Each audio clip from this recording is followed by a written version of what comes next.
Hello all, Tot here with a new video. I just put up another horror movie review with Maximum Overdrive and The Thing. And it got me thinking, doing research for those movies, again I can go more depth how I really feel about them in another video if you want, is one of my favorite games, Prey 2016. Now, the only reason I'm saying 2016 is because there was another Prey game previously made that has nothing to do with the original. I think there's maybe some tongue-in-cheek references in the Prey 20 scene, but I don't know.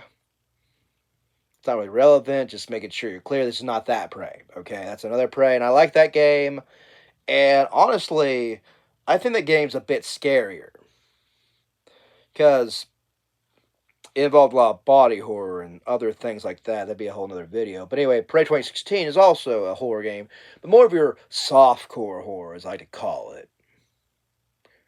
Okay, because it's not really scary, it's just the atmosphere. Like, a Lovecraftian book or something by H.P. Lovecraft, there's lots of atmosphere. And the idea is you're not the most powerful creature in the hierarchy, we're not the dominant species. And it reminds you a lot of The Thing, the movie, where in 2016 you got to stop an alien outbreak. Your main character's main objective is to either get off the ship or destroy it, because these things are like The Thing. They're called the Typhon. They're very powerful creatures, very supernaturally abilities that don't even make any sense. You see, the main creature you fight in the Typhon, which I love the reference to Greek mythology with, the father of monsters being Typhon. It is the Mimic, which again is a xenomorph. Not in title, but in function. Again, like The Thing, where they can replicate anything. I mean, the whole game starts off with, I'm going to spoil a little bit here and there. If you want to play it, that's fine, but it's a good game, but I'm not going to spoil too much, where they mimic a coffee mug and attack somebody, then outbreak happens. Now, you see, in the first 10 or so minutes, you're treated to a cutscene where you see somebody being attacked by a mimic. You're going through a decontaminated area where you're getting sprayed for decontaminants, what I think is a nice little touch by you're about to you're going from the forest into the jungle, so to speak. And you see one turn into four by sucking the life force out of somebody.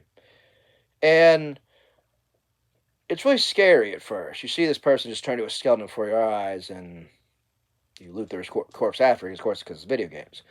And the main draw, the main power-up in the video game, much like Bioshock, System Shock games also I like, Bioshock, definitely, is the Neuromod. Now, you see in Bioshock, which again is a video I would like to make out, is you inject it into your arms like certain recreational activities. I will not say it here because YouTube will ban me, but you get the idea. But in the Prey game, you use the Neuromod, which means modification of the brain, basically. And how you do it is you shove it into your eye. Your first Neuromod, you literally get it shoots out syringes, you put it into your eye. Now, I think that's some good storytelling right there, or some good thematic representation, because it reminds me of Odin, the Norse god of wisdom and knowledge, and how he lost one eye. But you gain vision from it, though, just like he did. And I really like the Greek and somewhat Norse touches here and there. There's lots of mythology, lots of archetypes in there. That's really nice. It's a really good game. And you're faced with a dilemma with these neuromods. You see, you could play it more pure human, which you have engineering, melee, security use, tools. And then you have the Typhon themselves, which you can use their abilities. Now, I did touch on mirror neurons in an earlier video, and I knew about them before playing this game, but it had the very haunting line, which I didn't copy or anything, but it's very good. It's where the main character's brother, Alex, is telling them about the Typhon. How, despite all their, they lack one thing humans don't. They don't have mirror neurons. And he said it perfectly. He said, despite all their amazing capabilities, they lack the one thing, they can't replicate the one thing we can emphasize with human pain. Which makes the idea of turning into these things all the more terrifying. And even the game plays it pretty good, though. If you want to play completely human, you do get a tool that actually reveals all the mimics. Like you can go to a room, scan it, and boom. Use that with the psychoscope, which again ties in terms of vision, perspectives, field of view, because again, in the worlds of magic and sorcery, there's always a deeper layer to what we see on the top point.